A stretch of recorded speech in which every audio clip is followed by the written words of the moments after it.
के अंतर्गत या जो है इक्वलिटी के विचार के अंतर्गत हम देखते हैं कि ये आइडिया जो है एक डेमोक्रेटिक वैल्यू, यह मानवीय विचार है, उसका विकास कैसे हुआ, उसका डेवलपमेंट कैसे हुआ, वो समझने का प्रयास करते हैं, इसका डेवलपमेंट समझते हैं। ये आधुनिक विचार है। आप मैं जैसे ही बोला कि आधुनिक विचार है, आधुनिक विचार है, आधुनिक विचार है यानी कि ये विचार लोकतांत्रिक विचार है।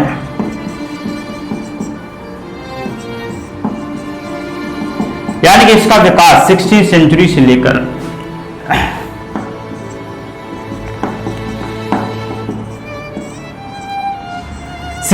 जो है इसका जो विकास जो है 17वीं सेंचुरी या 18वीं सेंचुरी में इसका डेवलपमेंट दिखाई देता है।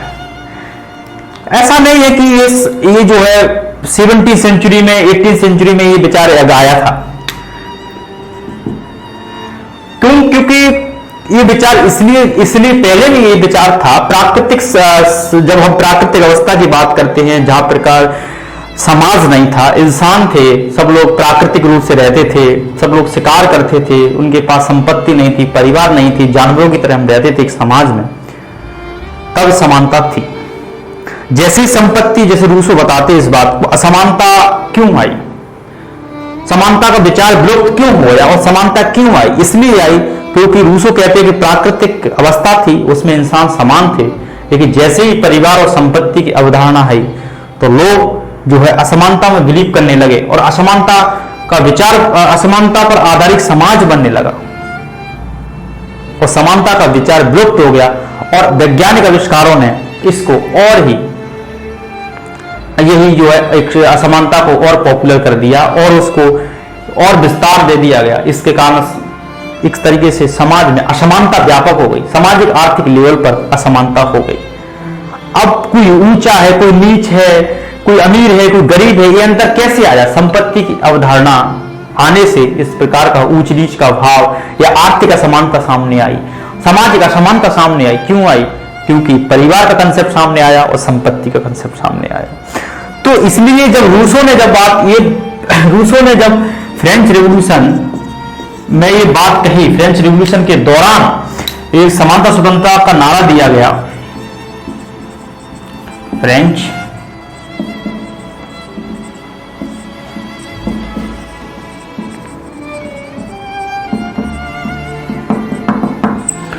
रूसो ने फ्रांस क्रांति की, फ्रेंच क्रांति के अंदर समानता, स्वतंत्रता, बंधुता का क्या नारा दिया गया,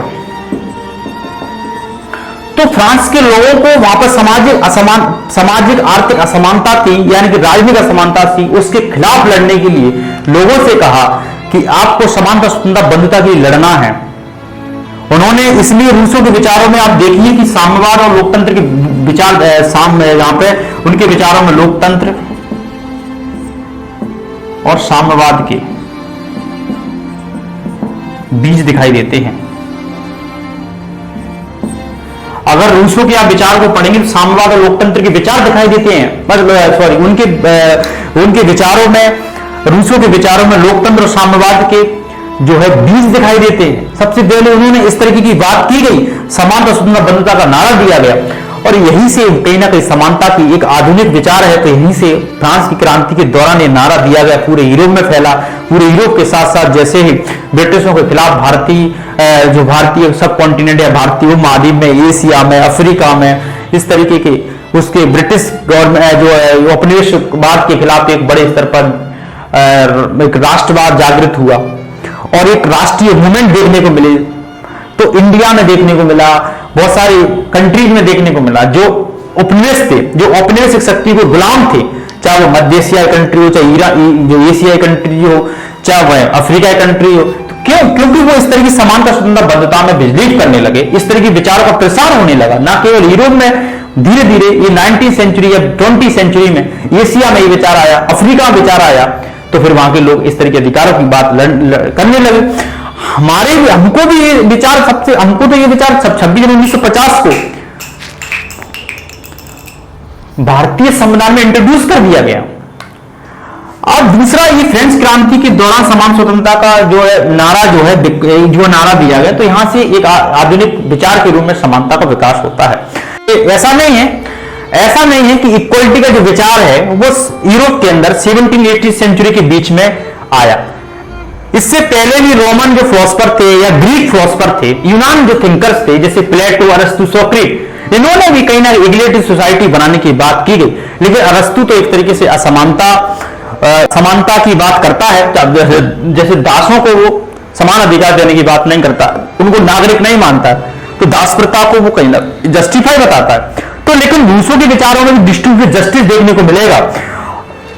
और प्लेटो तो इक्वलिटी सोसाइटी बनाने की बात करता है, लेकिन भले ही वो सोसाइटी को 3 वर्गों में विभाजित करता है, philosopher, king, productive class, soldier class, भले ही वो वर्गीकरण सोसाइटी करता है, लेकिन मूल तीनों वर्गों का मूल उद्देश्य, उसको जब आइडियल स्टेट का कंसेप्ट देता है, तो इसमें आइडियल स्टेट में ये कहता है कि आइडियल स्टेट का मेन उद्देश्य होगा जस्ट सोसाइटी बनाना और इक्वलिटी सोसाइटी बनाना, भले ही सोसाइटी का वो क्लासिफिकेशन 3 आधार पर करता है।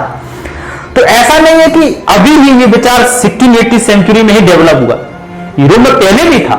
यानी कि ग्रीक फिलोसफर थे, उन्होंने सबसे पहले ये कंसेप्ट दिया गया इक्वलिटी का। लेकिन रूसों के विचारों में असमानता आपको देखने को मिलेगी। रूसों के कुछ विचारों में आपको असमानता पर आधारित देखने को मिलेगी। जैसे दास प्रथा को वो लेजिटिमेट करता है, दास प्रथा को तो वो कहता है, राज्य से कहता है कि दास प्रथा को तो प्रोटेक्ट करना चाहिए, तो वो असमानता में भी बिलीव करता है। लेकिन रूसों के विचारों में डिस्ट्रीब्यूटिव जस्टिस भी देखने को मिलता है कि समाज के वंचित वर्ग हैं, यानी कि जो असमान लोग हैं, उनके सब असमान व्यवहार करने की बात भी करता है, यानी कि उनको कुछ प्रिविलेज देने की बात करता है, स्पेशल सेफगार्ड देने की बात करता है। अब हम ऐसे इंडिया सोसाइटी में देखा, इंडिया सोसाइटी में एक कंसेप्ट पहले भी था, इंडस वैली सिविलाइजेशन।